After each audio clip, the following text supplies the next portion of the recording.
Navigator Crixtal had been charting hyperspace routes for the Galactic Cartographers Guild for over 2 centuries. Her 6-armed frame moved with practiced precision across the holographic star charts, updating trade routes and marking new colony worlds with the methodical patience that had made her species, the Veltari, the galaxy's premier navigators. But today, something was wrong. Senior Navigator called her apprentice, Zalman, his voice carrying the uncertainty that only came with discovering something that shouldn't exist. The quantum resonance readings from Sector 7 Alpha, they're impossible. Crixtal's primary eyes focused on the data stream while her secondary pair continued monitoring the main chart. Sector 7 Alpha bordered what the Guild euphemistically called the terminus, the region where all official star charts simply ended. "Show me," she commanded, her translation implant converting the clicks and whistles of her native tongue into standard galactic. The hologram shifted, zooming in on a sphere of space roughly 50 light-years in diameter. Beyond its borders lay what every spacefaring species had learned not to discuss: human space. The region was marked on no official chart, appeared in no trade directory, and was mentioned in no diplomatic accord. It simply existed as a vast blank area where hyperspace lanes terminated and sensor readings became static. "The resonance signature is organic," Zalman reported, his voice dropping to a whisper. As if space itself is alive in that region. Crixtal felt her chromatophore shift to pale blue, a fear response her species couldn't suppress. She had seen these readings before, decades ago, when she was young and foolish enough to ask questions that no one wanted answered. "Shut down the scan," she ordered. "But Senior Navigator, the readings suggest I said shut it down." Crixtal's voice carried harmonics that made her apprentice's gill slits flutter in submission. "And purge the data. All of it." Zalman's manipulator arms moved reluctantly across the controls. As the scanning array powered down, he couldn't help but ask, why? "What's up there that we're not supposed to see?" Crixtal was quiet for a long moment, her mind drifting back to a conversation she'd had 40 years ago with Captain Thurbex of the Hegemony Intelligence Division. It had been an unofficial meeting, the kind that happened in shadowy corners of space stations, where careers were ended and species were reminded of their place in the cosmic order. "You want to know about human space," she finally said, her voice carrying the weight of forbidden knowledge. "Very well. But this conversation never happened, and you will never repeat what I'm about to tell you." She activated the chamber's privacy shields and began to speak. 63 years ago, the Hegemony Council decided that humanity needed to be brought into the galactic community. They were a young species, barely 500 years into their space age, confined to a few dozen systems. Perfect candidates for client status under hegemony protection. Zalman settled into his rest position, his natural curiosity overriding his fear. "What happened?" "First Contact Protocol 7, Crixtal continued.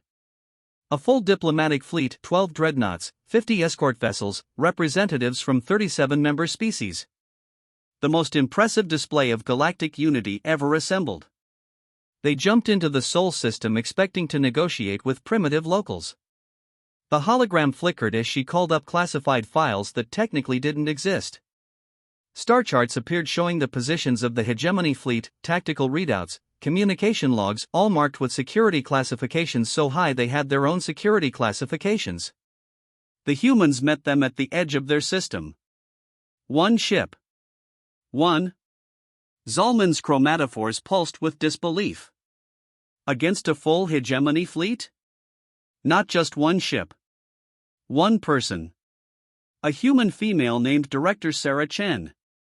She appeared on every screen in the fleet simultaneously, not through their communication systems, but directly interfaced with their neural networks. "Do you understand what that means?" Zalman's gill slits closed entirely. Direct neural interface without consent was considered the ultimate violation by every civilized species. The technology to do it didn't exist. She spoke to each species in their native language, knew their names, their personal histories, the exact composition of their fleets down to the quantum signatures of individual reactors. And then she said something that changed everything. Crixtal paused, calling up an audio file that shouldn't have survived the information purges. Director Chen's voice filled the chamber, calm, measured, and carrying undertones that made both navigators' translation implants struggle with concepts that had no equivalent in their languages. Thank you for coming. We've been waiting for you to develop the courage to visit. Unfortunately, this isn't a good time. We're in the middle of some renovations that make direct contact inadvisable. Please return to your space and wait for further instructions. Renovations? Zalman whispered. Krixtal manipulated the hologram, showing sensor readings from that day. The Hegemony Fleet's instruments detected energy signatures unlike anything in their databases.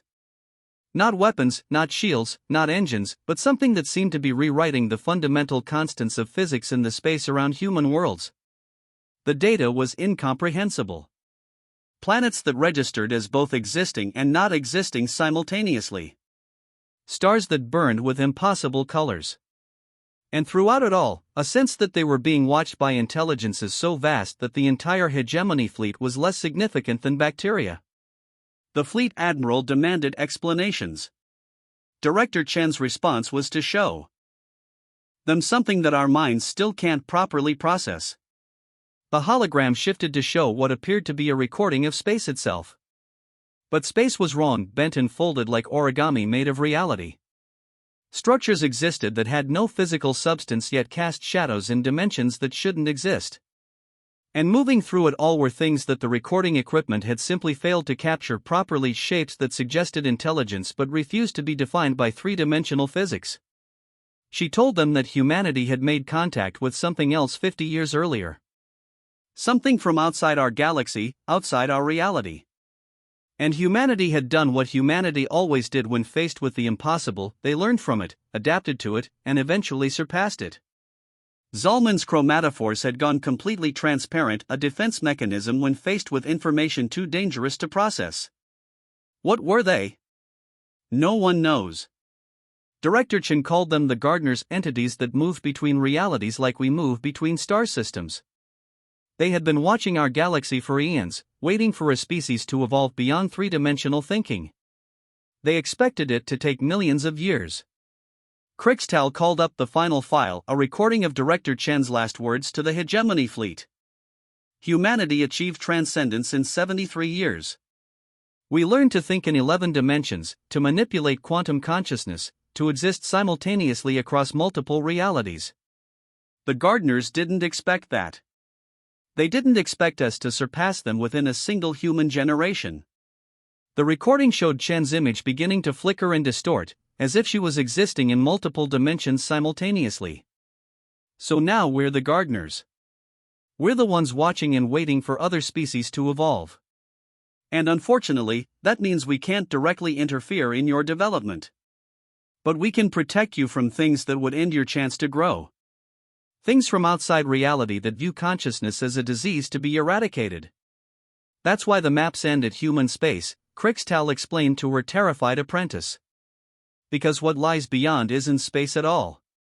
It's a barrier, a multidimensional construct that protects our entire galaxy from entities that make the gardeners look like children. Humanity isn't hiding from us. They're hiding us from something worse. Zalman's voice was barely a whisper. How do you know all this? Because 40 years ago, I asked the same questions you're asking. And Captain Thurbex told me the same story I'm telling you. He learned it from someone else, who learned it from someone else, going all the way back to the survivors of that first contact mission. She began powering down the classified files. The Hegemony Council decided that this information was too dangerous for general knowledge. They classified it beyond black, created cover stories about human isolationism, and made sure that anyone who got too curious received a visit from intelligence. But why tell me? Krixtal's chromatophores shifted to a deep purple, the color her species associated with profound sadness. Because every few decades, someone in the guild gets curious about the blank spaces on our maps. And every time, someone like me has to explain why some boundaries are meant to remain uncrossed. She sealed the files and began erasing all traces of their conversation from the ship's systems. The humans transcended physical reality 63 years ago.